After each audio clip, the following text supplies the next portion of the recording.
And a man who is no stranger to the Observer, veteran journalist Ken Ali and his great writing. Pleasant good evening to you, Mr. Ali.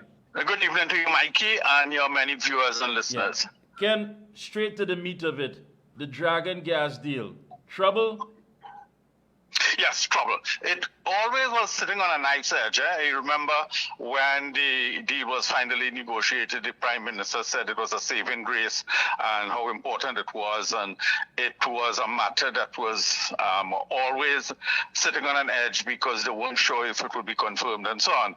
Now, it was, they were able to negotiate monetizing it after the United States lifted its economic sanctions on Venezuela, because Venezuela President Maduro promised the Americans that they would have free and fair presidential election this year. Now, there was always that fear. I remember Juan Guaido, what they did with him and prevented him from taking office and so on. The opposition presidential candidate is a lady named Maria Corina Machado, very qualified and competent lady. Well, the Supreme Court, which is really under the thumb of President Maduro, there are no free and independent agencies in Venezuela. They ruled last weekend that she was not eligible to take part.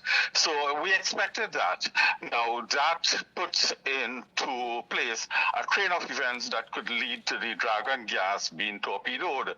The Americans have already indicated that Supreme Court ruling was Friday, but as early as Saturday, the U.S. State Department was already stating that they will review the economic sanctions. In other words, they would reimpose them.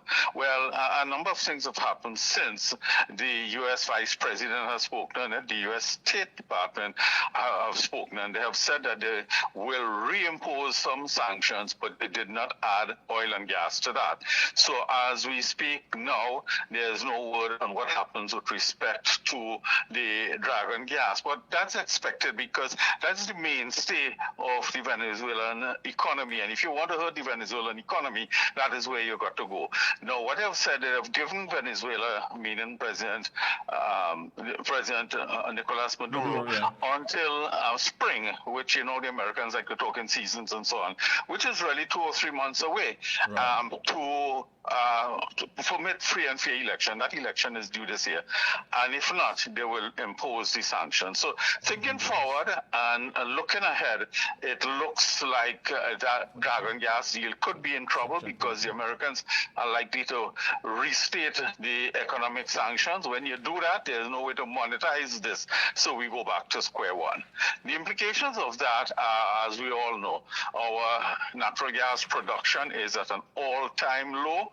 We have half of 3 water point liters in trouble, LNG, and so on and so forth. We are a gas economy more than we are an oil economy.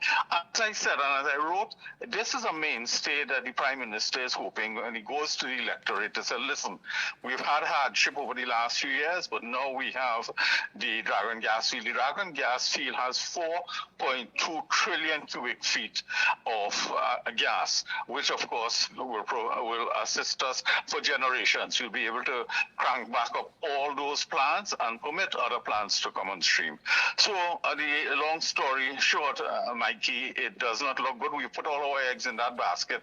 And you know, I've been talking to energy experts, and they're saying that in addition to that, putting all our eggs in this one basket, the government has not awarded deep water exploration deals, at least not in a timely manner. So we have no other deep water exploration expected within the next 2 years. So all of that, you understand the dark implications of all of those things. No, but we do have an update where, of course, the U.S. saying that they won't renew licenses for Venezuela oil and gas. The U.S. said it will not renew General License 44, which provides relief to Venezuela's oil and gas sector, following the Venezuelan Supreme Court's decision to uphold a ban barring the presidential candidacy of opposition leader Maria Corina Machado, unless all candidates are allowed to take part. So, based on that update, Huh? Yeah, the events are turning very quickly. Very quickly. Yeah, very, because we don't within hours a lot has happened. And you see, even worse, President Biden took that decision. If President Biden were to lose the election in November and President Trump comes in January, he will be even more stringent with the Venezuelans, because he was very strong on supporting Juan Guaido. Remember, at a State of the Nation address, he put Guaido there, and he's strongly in favor of him. So even more problems for Venezuela. And another implication of all of this is, Mikey, Venezuela had a population of 28.2 million. Officially, the United Nations, these are not figures I'm plucking from the tin air, the United Nations have said that as many as 7 million people have fled. Many of them went to Colombia and Peru and Brazil and so on. Some went to the United States, some went to Canada. And as we know, many have come to Trinidad. And we have not had a proper system of getting them into the school system, medical care, and so on. I see, and many of your viewers and listeners too would see, many of them begging on the streets. Some are in the informal sector, some are being exploited, and then victims of trafficking and all that. But let me ask you this. You made a point earlier. I mean, if it is that we've pegged our economy to this deal that simply seems to be in shambles or in some sort of trouble, then what is going to happen to our economy? Because a lot is riding on this. You hear time and time again, the administration would come out and say, listen, Dragon Gas deal, this is where we've reached. Now, let's put things in right perspective, first of all. If you have companies like Shell, these are not play companies or toy companies. They have shareholders. And these shareholders have to make key decisions. And these key decisions, of course, will be that the money that is spent and invested, there must be a return, and hopefully a greater return than what's going out. If there's no stability politically and socially, why would any company put their money there if there's no guarantee of getting that return? Let me say two things in response to what you just said. One pertains to Shell, and the other one pertains to the Prime Minister, who is now in the United States. One, Shell is the drilling company, but Shell did not confirm startup dates and all the other official things. And there were always concerns that Shell did not do it because Shell realized how volatile the circumstances are in Venezuela. So it didn't want to begin to make that investment and do all of these things and then find Maduro backtrack on his commitment, and then Venezuela and the Americans reimpose the economic sanction. That's the first thing, because I was keeping eyes on what Shell was doing or not doing. That's the first thing. The second thing, the Prime Minister has held talks in the State Department and so on. And these talks, today I was watching the American press conference, and they acknowledged these talks took place and so on. But they're in broad sweeping terms, and they talk about security, economic security, and so on.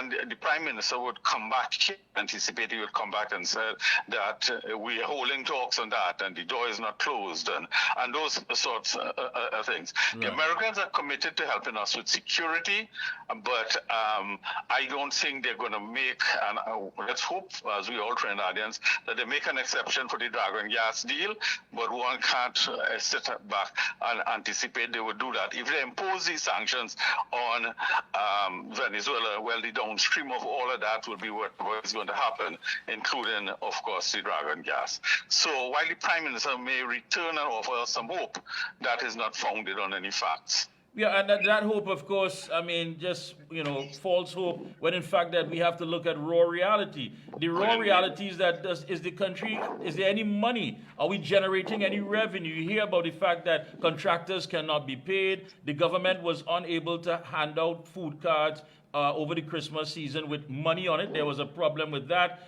Again, people are crying out for money. People are waiting. Some people in URP were sent home with less than $400 for Christmas. And of course, we're hearing that a lot of the money was taken to make up the back pay for those who were promised back pay for Christmas, and yet still that hasn't been done.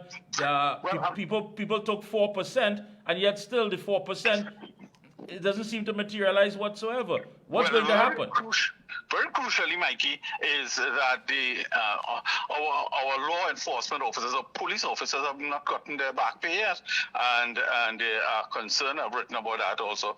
That some are threatening to take sick-out action at Carnival, which is the biggest challenge and assignment every year. So as we are operating in a deficit budget, and there's another matter pertaining to this 4%. You know, Mikey, we lost the president of the industrial court, a lady named Deborah Thomas Felix. They did not renew her contract, and she was an eminent jurist, very, very competent president of the industrial court. Well, they were hearing this matter with respect to the public officers and 4% and so on. My sources told me that, and I have to say this very guardedly, there were jurists at the industrial court who wanted to give a 9% increase, and certain people took that quietly to the government and so on. The contract of Mrs. Thomas Felix was coming up for renewal. They did not renew her contract, very interestingly.